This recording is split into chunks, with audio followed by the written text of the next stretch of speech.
Welcome back to Sledgehammer Horror, guys. I am Ken Sledge, And I'm Ashley Sledge. and let's talk horror. Today we're going to do our review on Subservience. So, Subservience is available now, so make sure you're checking it out.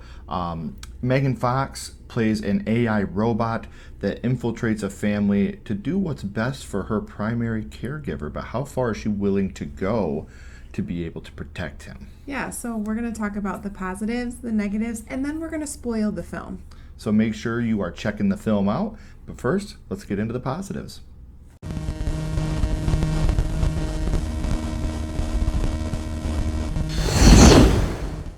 So some of the positives, the practical effects are really great. There's this part where Alice, the robot, says she doesn't have to brush her teeth because her mouth has UV lights that kills all the germs, and she opens her mouth and it's glowing. It looks really freaking cool. Yeah. There's a lot of emotional family stuff in this movie. Yeah. Again, we're going to talk about that a lot in the spoilers, but there's a lot of very emotional stuff that happens with the family throughout this movie. Yeah, and I feel like it makes you care about the family more. Alice, she is a badass robot. She's tough, but And she's crazy. Mama Maggie, she is a human and she's more of a badass in my opinion. And again, we'll get to that in the spoilers, Yes. but great performances by all in this movie. Yeah. Megan Fox did phenomenal. So good. Yeah, just like So acting like good. a robot and like the way she moved. It was Very convincing. It really was. This is the closest thing outside of the franchise that I've seen to a female Terminator. And she is just a badass in the film. And, you know, you have the dad, Nick. He's great. He shows that he loves his wife. Every man makes mistakes. The kids are great. Well, one of the kids is great. The other one just cries the whole damn time. That's his job. He's a baby. It's a baby, so he did his job. And Mama Maggie, she's fantastic She too. is. So everybody did a fantastic job in the movie. So there is a scene, it's very anxiety ridden, that you're kind of like, oh shit, like what's going to happen with the baby that's crying. Again, I don't want to spoil it because we're not spoiling things yet, but the scene is very high anxiety. Super suspenseful. Absolutely. Suspenseful scene that you're just at the edge of the seat like, what's going to happen? What's going to happen? Oh my gosh, that's not really going to happen, is it? So a lot of great things about this movie that we can't quite get into yet, but those Yes. are our non-spoiler positives. Now we're going to get into our negatives of Subservience.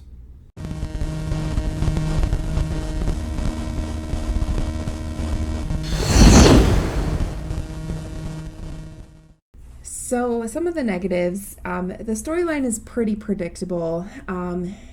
From pretty much the beginning, I kind of knew how the story was going to go. I guess from just seeing little hints on, the trailer and stuff, Yeah. like you kind of know what's going to happen. And I called it pretty early. Right. This may be a hot take, but to me there's a very uncomfortable sexual assault scene. The SA scene in this movie, It was more like a taken advantage of. which is SA to me. Yeah. Yeah. I know there are people going to argue when they watch the movie and say, well, that's not SA. I mean, yeah, the robot definitely took advantage for sure. Yeah. And I was very uncomfortable throughout the whole scene. Yeah. And some of the scenes, they just drag out for far too long. There's, certain things that we're just looking at for way more than we need to. We don't need all that. We could have cut a lot of that down. Yeah, so it definitely, the editor could have probably taken a good 5 minutes out of the movie just by cutting these scenes down a little bit, and that really could have helped. Yeah. There's kind of an unnecessary storyline with a co-worker, Monty. I get why it's there, but it didn't really add. Parts of it did. Other parts of it didn't added too much to the story. Not the story itself. It was but just more of a filler time and a meat bag. Yes. Essentially is what it we was. needed more for the kill count. Right. But overall, like I said, those are our negatives, non-spoiler. But now, guys, make sure you're checking out Subservience. It's definitely worth a watch. And then come back and check out our spoilers. We're going to get into those now.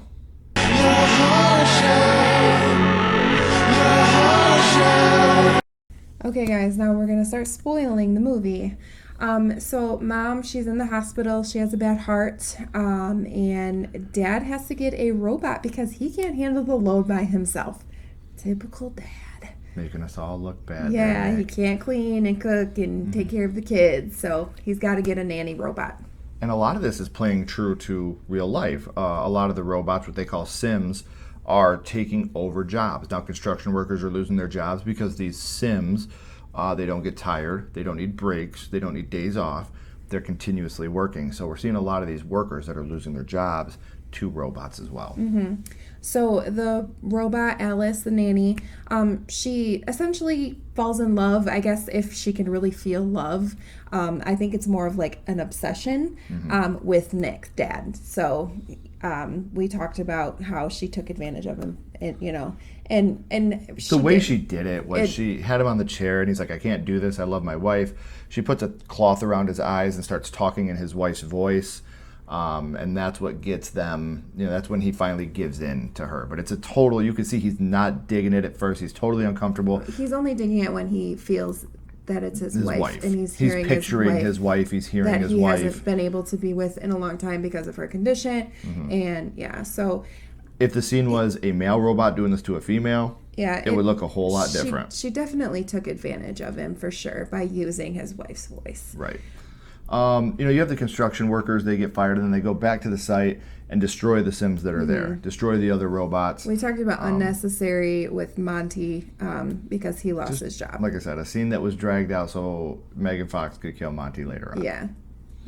They found a new heart for Mom, and then Mom Maggie and a robot does her surgery. Like the doctor is a robot. It is, yeah. And even the nurses, like in the hospital, they're all robots. Like everybody is being taken over by robots. Yeah. So there's a part where Nick wants Alice to erase all her thoughts of Casablanca. Yeah. So she can watch it in a different light. Yeah. Because she's never watched it. She just reads pretty much the Wikipedia page in her brain. So she asks Nick to reset her. Well, when he does reset her, when she's booting back up, she takes off certain things in her protocols. Like, so then she can kind of have free will at this point. So she kind of tricks Nick into rebooting her to delete stuff, and she just takes it a little bit too far. And so she's able to do more things than other robots because she bypassed it when he turned her back on. Right.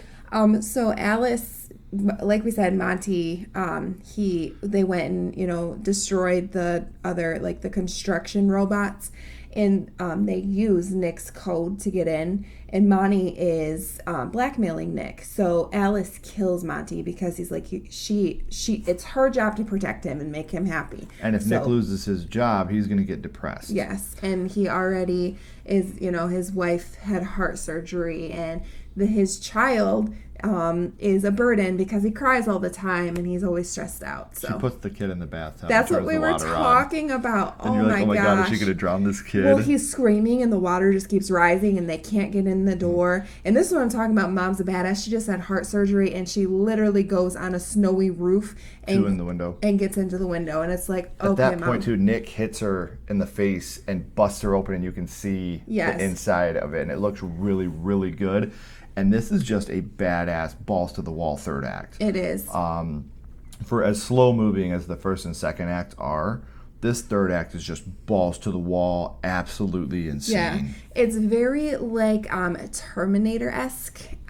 She is like Alice. Like you could make the connections of this is an adult Megan. Yeah. Because of the AI. Yeah, I mean, yeah, and I think a lot of people's brains are going to go to that. This is the adult R-rated version of Megan. There's sex scenes between the robot and the dad that go on for way too long. And she has the possessive over him, kind of like Megan does. So, but I think this is more of a emotional Terminator. Yeah, it definitely is. There's a lot of Terminator-esque in the third act for sure. Yeah, a lot of that. So overall, I'm going to give this movie a 2.5 out of 5.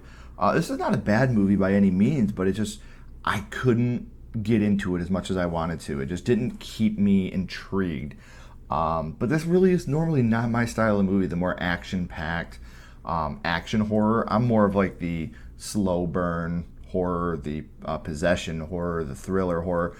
And this is more your super action-packed type of horror, especially in the third act, which is not really my bag. So I'm going to give this one a 2.5. Not on quality, just on personal enjoyment. I think I agree with you on that. 2.5 is right where I would give it, right in the middle.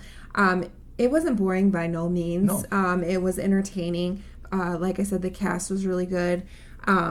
But again, there's things out there that grab me more.